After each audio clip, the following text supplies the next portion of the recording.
looks familiar. The name could be Satan, and they say, oh yeah, I know that one.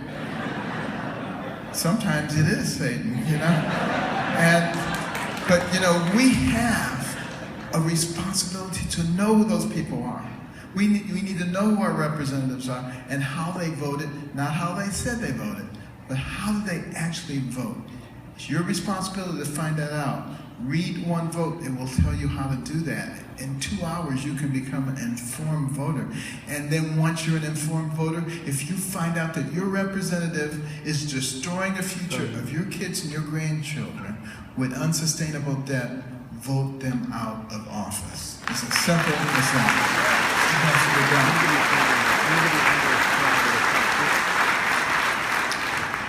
But that means we exercise our power. And that is so important. You know, this nation has the most powerful economic engine the world has ever known. But what have we done to it? We've wrapped it with all of these regulations. Business, industry, academia, every week dozens of new regulations coming out of Washington, strangling. And if anybody doesn't cooperate, you just pull the noose on them. That's what they do in some of the other dictatorial places of the world. That should not be going on in this country. It's going on right under our noses. And we have to be cognizant of these things because these are all things that we need to reverse. To get that economic engine moving again, we need to revise our tax structure. It needs to be completely overhauled so that we can get rid of the IRS.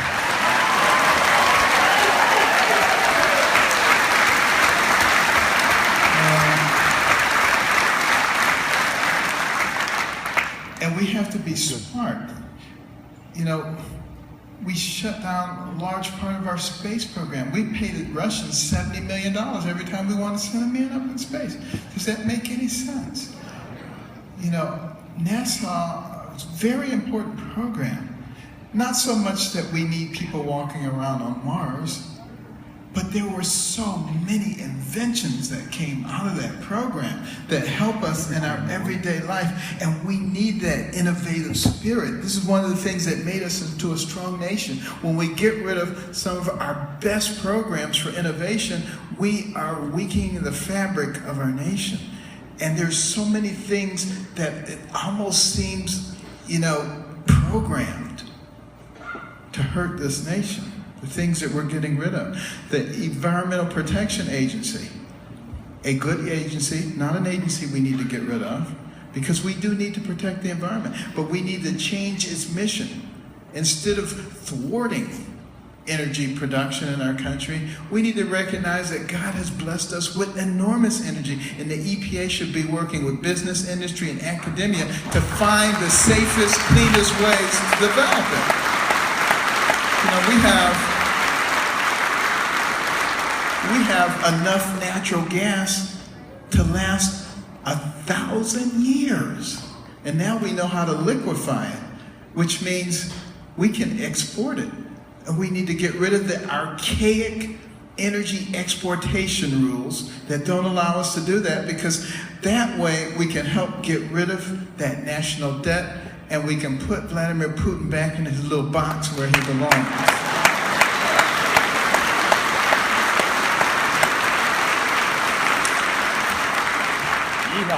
We're the second greatest oil producer right now. We've made a lot of progress. Next year, we probably will surpass Saudi Arabia in oil production. Why? Because of fracking on private lands, and it's been shown to be perfectly safe. And we need to be working on even safer ways to do it. And we need to find ways to open up the public lands. And we can, again, supply the world. And the kind of money that we saw in some of the Arab countries, that's the same kind of money that should be here. And you know, we need to have the pipeline done. We need to be doing all kinds of things that will help the middle class. and that will help the lower classes. Because I got to tell you something, high prices don't affect the rich, but they affect everybody else. And that's what's making the gap grow wider, some of these asinine policies that are really hurting the poor people. And then you have the very people who are imposing those policies coming and saying, oh, you poor little thing, I'm going to take care of you because those bad people over there, when in fact it is their policies that are keeping those people dependent and from realizing the American dream.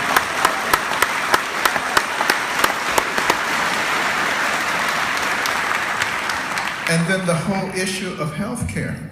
You know, I was in the airport, and a lady came and sat down next to me. She was an African-American lady, and she said, you know, I really like what you have to say. You're really quite an intelligent person. I agree with just about everything you say. But can you tell me one thing? Why don't you want poor people to have health care? I said, you've been listening to the propaganda. I said, it's just the opposite. I said, we spend twice as much per capita on healthcare as the next closest nation in the world, and yet we have horrible access problems.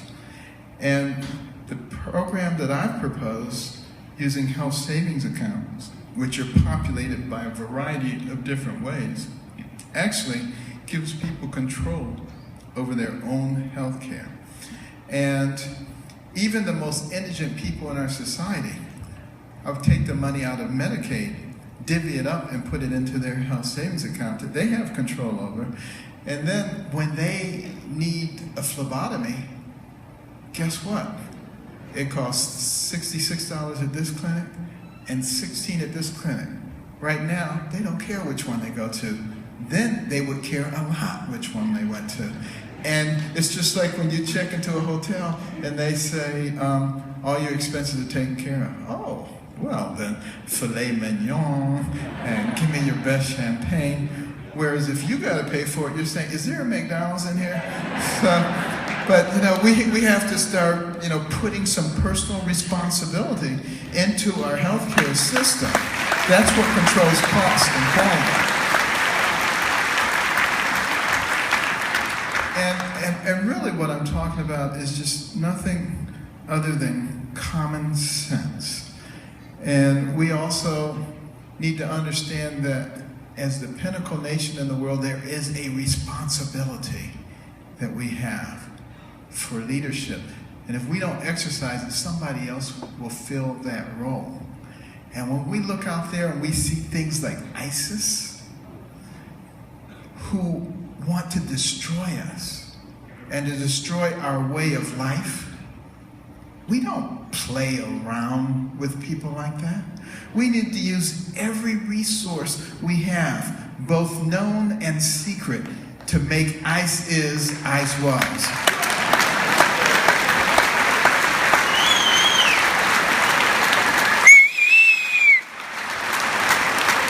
And then, perhaps most important of all, we need to recognize who we are as a nation. The president said we're not a Judeo-Christian nation, but we are. We get to decide. He does not get to decide who we are.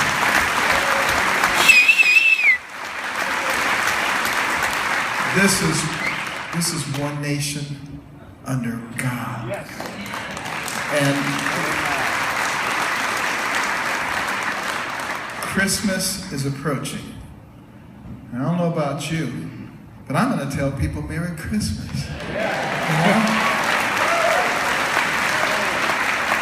And honestly, I've never run into somebody who was offended by that.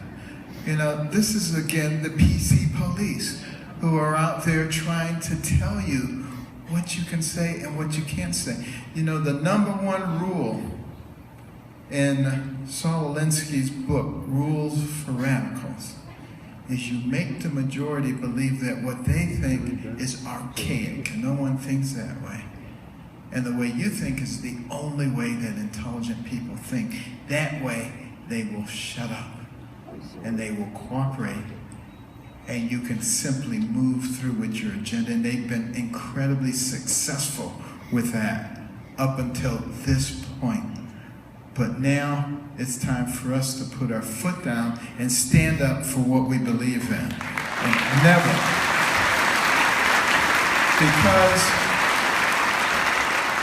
because we have to recognize that we have the freedoms that we have today in this nation because there were those who preceded us who were courageous, who were willing to stand up for what they believed in. Think about Nathan Hale, a teenage spy, caught by the British, ready to be executed. He said, "My only regret is that I have but one life to give for my country." Patrick Henry, "Give me liberty or give me death." D-Day, World War II, our soldiers invading the beaches at Normandy, being mowed down by machine gun fire, hundreds at a time, 1,000 men laying dead on the shore. Did our soldiers turn back? No. They stepped over the bodies of their dead comrades. In many cases, realizing that they would never see their homeland again. They would never see their loved ones again. Why were they willing to do that? They did it for you. They did it for me. Their courage was there because they wanted us to be free. They didn't want us to give away our freedoms for the sake of political correctness. They wanted us to live the way they had lived, and even better lives. And now that baton has been passed to us. And the question is, what will we do with it? Will we capitulate to the secular progressives who want to change fundamentally our society? Or will we stand for the principles that made this the greatest nation the world has ever known? What we have to do is make the decision. Which way will we go? And we need to understand the next time we're singing the Pledge of Allegiance to that flag, and you get to the end of that first stanza, and it says, "The land of the free and the home of the brave." And we need to understand that it is impossible to be free if you're not brave. Thank you.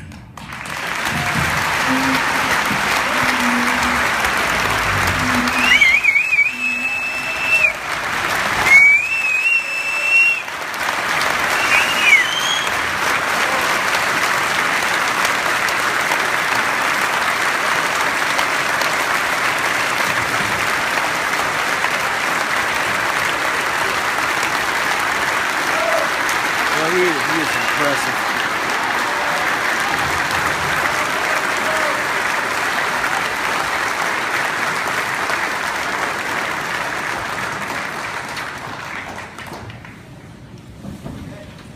Okay, thank you so much, Dr. Benjamin Carson. If I could just give a brief announcement, sir. Those of you who might have liked the song, Laney's Legacy of Hope, and Run, Ben, Run, it's time.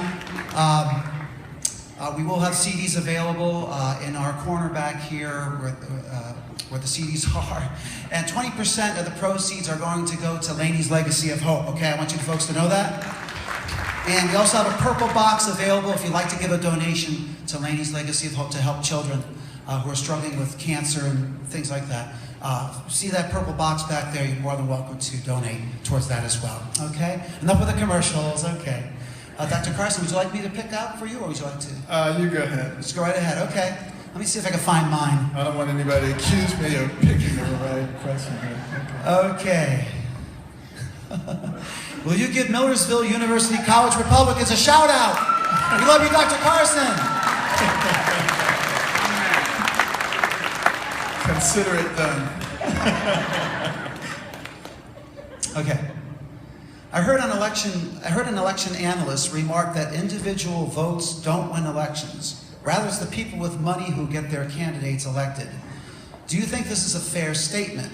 If so, why should we as individuals go to the polls? No, that's a ridiculous statement. And, you know, the fact that in 2012,